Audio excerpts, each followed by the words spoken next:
5학년 4반 친구들 안녕하십니까. 여러분과 함께하는 거꾸로학습, 오늘은 사회과목으로 만나게 되었습니다. 지금 나오는 장면은 여러분들 우리 지난주까지 만났던 교장 선생님들과 찍었던 단체 사진의 한 장면입니다. 2주일 동안 우리 5명의 교장 선생님들께서 열심히 수업 준비해 주시고 그리고 재미있는 수업 보여주셨습니다. 감사하다는 의미에서 다같이 박수 한번 쳐볼까요? 짝짝짝짝짝짝. 네. 자, 그러면 우리 오늘 배울 내용을 한번 들어가 보도록 하겠습니다. 자, 이 단원 세계와 활발하게 교류한 고려가 되겠는데요. 신라에 비해서 고려는 얼마나 많은 나라들과 활발하게 교류했는지 나중에 한번 자세히 좀 더 살펴보기로 하고요. 자, 오늘은 북방민족의 침입을 막는 과정을 한번 살펴보도록 하겠습니다. 자, 그러면 북방민족은 과연 어떤 민족들이 있는지 우리 지도를 통해 살펴보겠습니다. 자, 고려의 위쪽에는요, 거란이라는 민족이 있었고, 그리고 여진족이 있었습니다.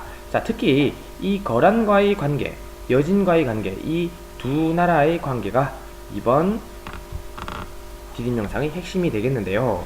자, 중국은 이제 당나라가 멸망을 하고 송나라가 이제 중국을 통일해서 하나의 국가가 탄생을 했습니다.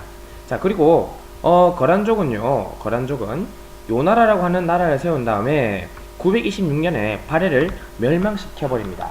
자, 그러다 보니까 이제 고구려를 계승한다는 의미의 고려는 발해 민족들을 어떻게 받아들였어요? 모두 다 흡수를 하기 위해 노력을 했었죠. 자, 그러다 보니까 거기에는 거란에 대해서 어떤 감정을 가지고 있겠습니까? 기본적으로 좋은 감정일까요? 나쁜 감정일까요? 당연히 나쁜 감정이겠죠. 자, 그리고 우리나라는 역사적으로 중국과 항상 이렇게 좋은 관계를 맺고 있었어요. 그러다 보니까 이 거란족은 항상 송나라와 이 고려 사이의 관계를 굉장히 질투하게 됩니다. 한마디로 삼각관계다 이 말씀이시죠. 자, 그러면 과연 이제 거란이 어떻게 고려에게 손을 뻗었는지 한번 살펴보겠습니다. 자, 거란은요, 이렇게 낙타를 수십 마리 선물로 보내와서 고려에게 친교 의사를 보내지만 고려는 이 낙타를 묶어놓고 완전 굶어 죽여버립니다. 거란과는 상종하지 않겠다는 뜻이 되겠죠. 자, 발해는 고구려를 계승한 나라인데 그 발해를 멸망시켰습니다. 당연히 거란과는 손을 잡지 않겠다는 의지를 보인 것입니다. 그리고 이제 송나라가 탄생을 하고 나서요, 점점 북쪽을 향해서 영토를 넓혀 나가다 보니까 거란은 항상 송나라의 위협도 받는 상황인 거죠. 그런데 송나라와 고려가 하필이면 또 사이가 좋습니다. 그렇기 때문에 거란의 입장에서는 어떻게 해서든지 고려의 마음을 좀 잡고 싶은 것이 거란의 입장이었습니다. 그런데 고려는 그것을 거부를 하고 또 고려 나름대로 북진 정책을 하게 되겠죠. 그러다 보니까 이제 자연스럽게 거란과는 계속해서 대립되는 관계를 유지할 수밖에 없습니다. 자, 그러면 이 상황에서 이제 거란은 어떤 방법을 택할까요? 자, 거란은 송나라를 치려고 하니까 고려가 부담이 되는 겁니다. 자, 그래서 일단은 고려한테 이제 어떠한 명분을 가지고서 쳐들어오게 되는데요. 자, 이렇게 삼각관계 보이시죠? 자, 그러면 이제 거란이 쳐들어오게 되는데 그 침입, 총 3차례에 걸친 침입이 시작이 됩니다. 자, 1차 침입 한번 살펴보겠습니다. 자, 1차 침입 때 옛날 우리 땅 되찾으러 왔다. 자, 고려 너희들은 신라를 계승한 나라 아니겠느냐? 그리고 태조가 북진 정책 한다 해가지고 북쪽으로 영토 넓힌 곳은 옛날에 신라가 아닌 고려 땅이니까 우리에게 땅을 돌려달라. 이렇게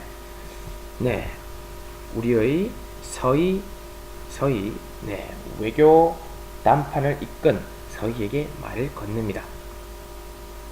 자, 그러니까 서희는 뭐라 그러냐면, 나 고려는 신라를 계승한 게 아니라 고구려를 계승하고 있지 않느냐. 고려의 이름 거기에서 이미 답은 나와 있다.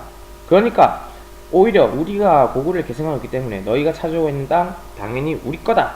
자, 이렇게 이야기를 합니다. 자, 그 결과 어떻게 됐냐면 압록강 유역의 6개의 주를 획득하게 되는데요. 자, 이거는 굉장히 외교적으로 커다란 시사점을 남깁니다. 자, 뭐냐면 상대방이 어떤 생각을 품는지 속마음을 읽는 외교의 필요성을 느끼게 한다는 건데요. 자, 이게 무슨 말이냐면 고려는요, 그 당시 서인은 거란이 고려와는 전쟁을 하는 것이 주목적이 아니라는 것을 알고 있었어요. 자, 거란의 주된 타겟은 누구였습니까? 바로 송나라였습니다. 그래서 서인은 머리를 쓴 것이죠. 네, 그리고 이렇게 얘기합니다. 우리는 원래 너희들하고 사이좋게 지내고 싶었어. 그런데 너희들하고 우리 사이에 여진족이 있지 않느냐. 그 지역을 지나기가 쉽지 않으니까 이제 그 지역을 우리한테 넘겨줘라. 자, 그게 바로 강동 6주가 되겠죠. 그러면 앞으로 거란과 우호관계를 지속하겠다. 자, 이렇게 얘기를 합니다. 그러니까 거란 입장에서는 땡큐 하게 되는 거죠. 그래서 고려가 자기들하고 우호관계만 맺으면은 거기서 목표를 달성한 겁니다. 그래서 우리는 그 조건으로 강동 6주를 이렇게 획득하게 되는데요. 그런데 고려는 약속을 지킬까요? 안 지킬까요? 절대 지키지 않겠죠. 자, 그래서 2차 침입에 들어옵니다. 지금 이제 총 3차에 걸친 침입 지도를 여러분 보시게 되신데요. 특히 파란선 한번 보십시오. 자, 파란선으로 이렇게 들어옵니다. 자, 들어오는데요.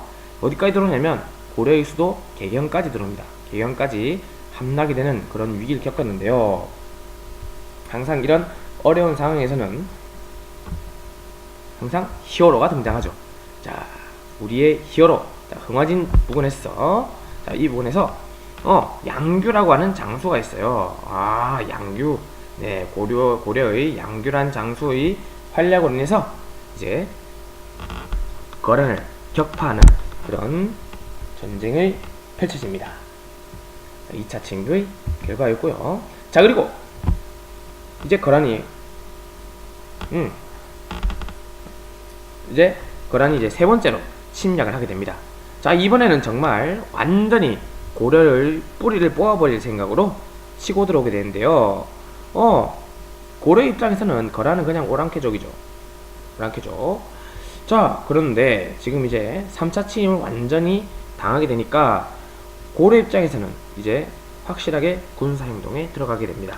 자, 그래서 그 당시 또 영웅이 한 명이 있는데요. 바로 귀주 대첩을 이끈 강감찬 장군입니다. 자, 강감찬 장군은요, 이제 이 강동육주에 있는 귀주에서 엄청나게 많은 거란족을 무찌르는 그런 형태로 싸움을 펼칩니다. 자, 이렇게 거란이 어마어마한 대군을 이끌고 왔지만 우리는 그것을 물리쳤고요. 그 결과 어떻게 되었느냐? 자, 요나라 거란의 침입한 결과, 자, 우리나라에는 이제 천리장성이라고 하는 장성을 쌓게 됩니다. 여러분들 천리장성 비슷한 이름 혹시 중국에서 들어봤습니까? 바로 만리장성이 있었죠. 자, 우리나라에서는 천리장성을 건설하였더라. 여러분, 이 정도 알고 계시면 되겠습니다. 자, 그리고 또 다른 북방민족 어디에 있었습니까? 바로 여진이었죠. 자, 국경을 계속해서 위협하는 여진을 정벌하는 작전에 나섰는데요. 자, 바로 윤관 장군이 주도합니다. 자, 여진 정벌을 주도하는데요. 자, 이 윤관 장군은 이제 어떻게 여진을 정벌하는지 그 과정 살펴보도록 하겠습니다. 자, 이렇게 별무반이라고 하는 군대를 모집합니다. 자, 신기군, 신보군, 항마군 이렇게 세 개의 특별군으로 이루어진 별무반. 자, 신기군은 말을 타고 전투하고, 그리고 신보군은 무기를 이용해서 이렇게 적을 무찌르는 이런 식으로, 그리고 스님들까지 동원을 해서 막게 하는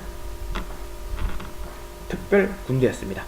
그래서 이렇게 별무반이라고 하는 특수 군대를 조직해서 동북 구성을 건설하게 되는데요. 자, 이 동북 구성은 어디에 위치해 있는지 아직까지 명확하게 드러나지 않아요.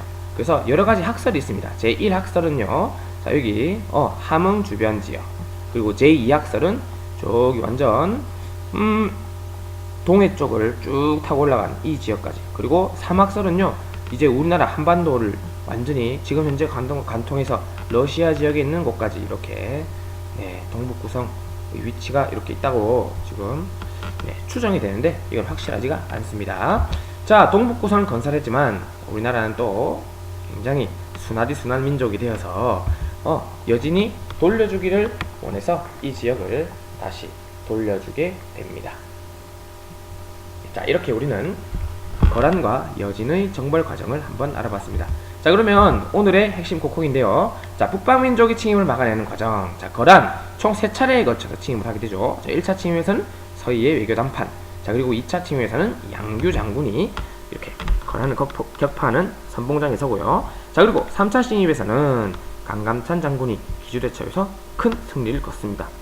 그러면 그 뒤에 이제 또다시 침입해오는 것에 대비해서 천리장성을 건설하게 되고요. 자, 그리고 여진족을 격파하기 위해서 윤관 장군은 별무반이라고 하는 특수군대를 조직하게 되고 그 결과 동북구성을 건설하더라. 자, 이렇게 북방민족의 침입을 막아내는 과정, 여러분들이 기본적으로 머릿속에 한번 쭉 파노라마처럼 지나가도록 만들면 되겠습니다. 자, 여러분들 각각 모둠별로 과제가 있는 거 여러분 알고 있죠? 알림장 참고해 주시고요.